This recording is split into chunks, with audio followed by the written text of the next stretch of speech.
যুক্তরাষ্ট্রকে ৫ কোটি ব্যারেল তেল দেবে ভেনেজুয়েলা, ডোনাল্ড ট্রাম্প। এবার ইরানকে মহান করতে চান ট্রাম্প। গ্রিনল্যান্ড দখলের বিষয়ে আলোচনা চলছে হোয়াইট হাউস। জাতিসংঘ যে কারণে পক্ষাঘাতগ্রস্ত হল।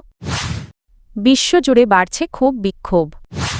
মার্কিন প্রেসিডেন্ট ডোনাল্ড ট্রাম্প বলেছেন, ভেনেজুয়েলা যুক্তরাষ্ট্রকে প্রায় ৫ কোটি ব্যারেল তেল সরবরাহ করবে, যার আনুমানিক বাজারমূল্য $2.8 বিলিয়ন। মঙ্গলবার সামাজিক যোগাযোগ মাধ্যম ট্রুথ সোশ্যালে দেওয়া এক পোস্টে ট্রাম্প জানান, এই তেল বাজারমূল্যে বিক্রি করা হবে এবং বিক্রির অর্থ যুক্তরাষ্ট্রের প্রেসিডেন্ট হিসেবে তিনি নিজেই নিয়ন্ত্রণ করবেন।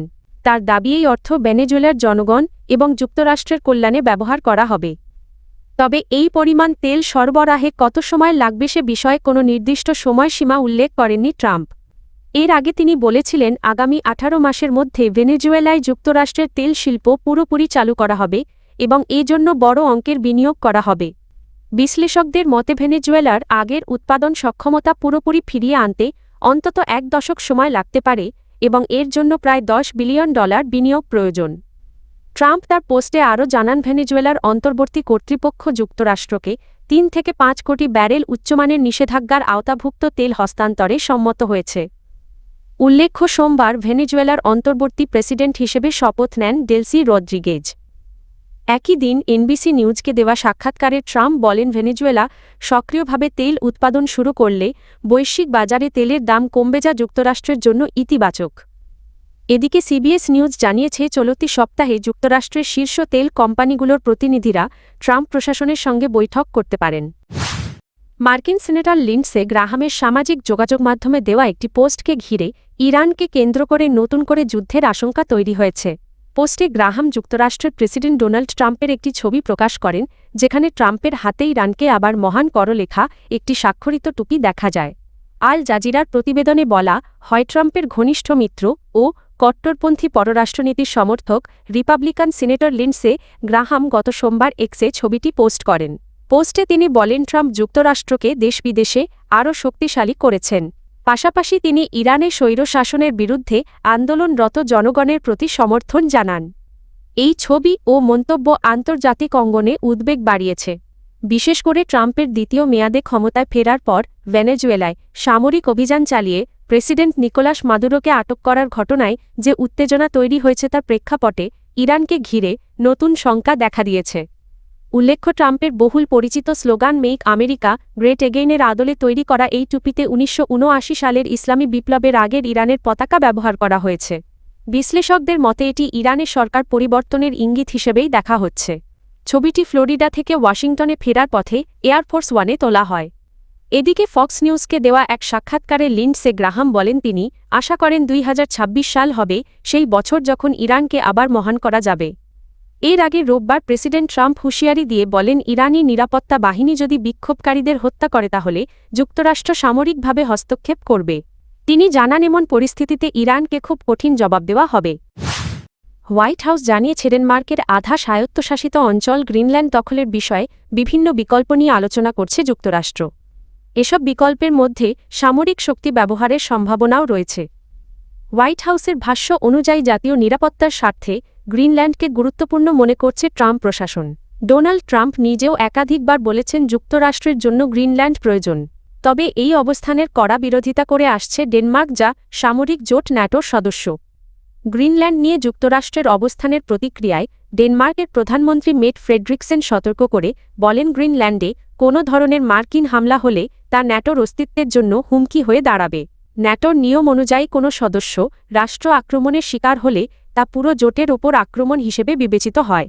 ডেনমার্ক ও যুক্তরাষ্ট্র উভয় ন্যাটোর সদস্য হওয়ায় পরিস্থিতি আরও জটিল হয়ে উঠছে।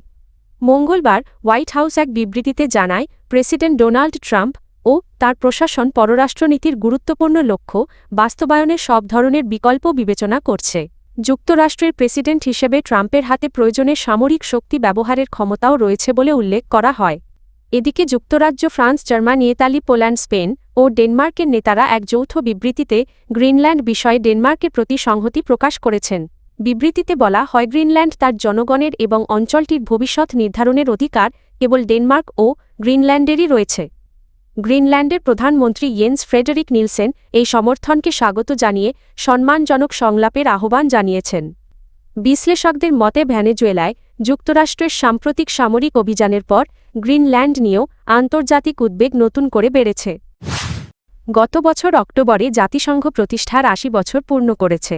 দীর্ঘ সময় ধরে টিকে থাকলেও সাম্প্রতিক আন্তর্জাতিক ঘটনাপ্রবাহ জাতিসংঘের কার্যকারিতা ও ভবিষ্যৎ নিয়ে নতুন করে প্রশ্ন তুলেছে। ইউক্রেনে রাশিয়ার আগ্রাসন, গাজায় ইসরায়েলের হামলা এবং ভেনেজুয়েলায় যুক্তরাষ্ট্রের সামরিক পদক্ষেপ জাতিসংঘের ভূমিকা নিয়ে গভীর বিতর্ক সৃষ্টি করেছে। আন্তর্জাতিক শান্তি ও নিরাপত্তা রক্ষার লক্ষ্য নিয়ে জাতিসংঘ প্রতিষ্ঠিত হলেও এসব সংঘাতে সংস্থাটি কার্যকর ভূমিকা রাখতে ব্যর্থ হয়েছে বলেও অভিযোগ উঠছে। বিশেষজ্ঞরা বলছেন এর মূল কারণ জাতিসংঘের কাঠামোগত দুর্বলতা, বিশেষ করে নিরাপত্তা পরিষদের ভেটো ব্যবস্থা। জাতিসংঘের নিরাপত্তা পরিষদে ১৫টি সদস্য রাষ্ট্র রয়েছে। এর মধ্যে ৫টি স্থায়ী সদস্য যুক্তরাষ্ট্র, রাশিয়া, চীন, যুক্তরাজ্য ও ফ্রান্স ভেটো ক্ষমতার অধিকারী। পরিষদের কোনো সিদ্ধান্ত কার্যকর করতে হলে স্থায়ী সদস্যদের কারও ভেটো থাকা চলবে না।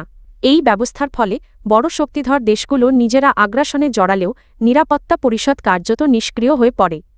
বিশ্লেষকদের মতে ভেটো ব্যবস্থার সংস্কার তাত্ত্বিকভাবে সম্ভব হলেও বাস্তবে তা প্রায় অসম্ভব, কারণ যে দেশগুলোর ভেটো ক্ষমতা আছে তারাই যে কোনো সংস্কারের উদ্যোগ আটকে দিতে পারে। ফলে জাতিসংঘ অনেক ক্ষেত্রে কেবল নিন্দা জানানো ছাড়া আর কোনো কার্যকর পদক্ষেপ নিতে পারে না। তবে বিশেষজ্ঞরা মনে করেন শুধু নিরাপত্তা পরিষদের ব্যর্থতার ভিত্তিতে জাতিসংঘকে পুরোপুরি অকার্যকর বলা ঠিক নয়।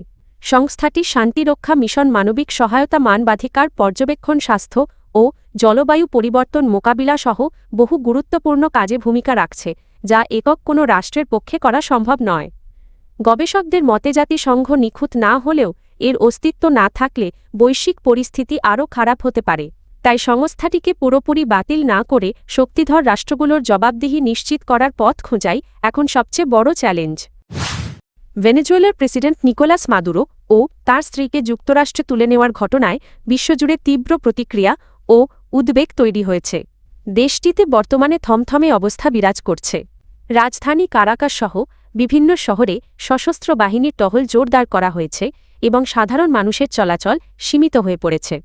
জাতিসংঘের মানবাধিকার দপ্তর এ ঘটনায় যুক্তরাষ্ট্রের কঠোর সমালোচনা করেছে। সংস্থাটি বলেছে এই সামরিক পদক্ষেপ আন্তর্জাতিক আইন লঙ্ঘন করেছে এবং বিশ্বকে আগের চেয়ে আরও অনিরাপদ করে তুলেছে। জাতিসংঘের মানবাধিকার বিষয়ক হাইকমিশনারের মুখপাত্র রাভিনা সামদাসানি জানান, একতরফা সামরিক হস্তক্ষেপ মানবাধিকার রক্ষার পথ নয় এবং এটি আন্তর্জাতিক নিরাপত্তা কাঠামোর জন্য ক্ষতিকর। মাদুরোকে আটক করার ঘটনায় যুক্তরাষ্ট্রের ঘনিষ্ঠ মিত্র দেশগুলোর মধ্যেও উদ্বেগ দেখা দিয়েছে। জাতিসংঘ নিরাপত্তা পরিষদের জরুরি বৈঠকে রাশিয়া, চীন, কিউবা ও কলম্বিয়া সহ একাধিক দেশ এই অভিযানকে অবৈধ সশস্ত্র আগ্রাসন হিসেবে নিন্দা জানিয়েছে। এদিকে ভেনেজুয়েলার অন্তর্বর্তী প্রেসিডেন্ট হিসেবে শপথ নিয়েছেন ডেলসি রদ্রিগেজ। তবে বিরোধী দলীয় নেতা মারিয়া করিনা মাচাদো তার ওপর অনাস্থা প্রকাশ করে সব রাজনৈতিক বন্দীর মুক্তি এবং দ্রুত, অবাধ ও সুষ্ঠু নির্বাচনের দাবি জানিয়েছেন। তিনি যত দ্রুত সম্ভব দেশে ফেরার অঙ্গীকারও করেছেন। মার্কিন অভিযানের পর ভেনেজুয়েলায় অনিশ্চয়তা আরও বেড়েছে। আল জাজিরা জানায় অভিযানে কিউবার সেনাসদস্যসহ বহু মানুষ নিহত হয়েছে বলে দাবি করা হচ্ছে। সাধারণ মানুষের মধ্যে ভয় ও উৎকণ্ঠা ছড়িয়ে পড়েছে।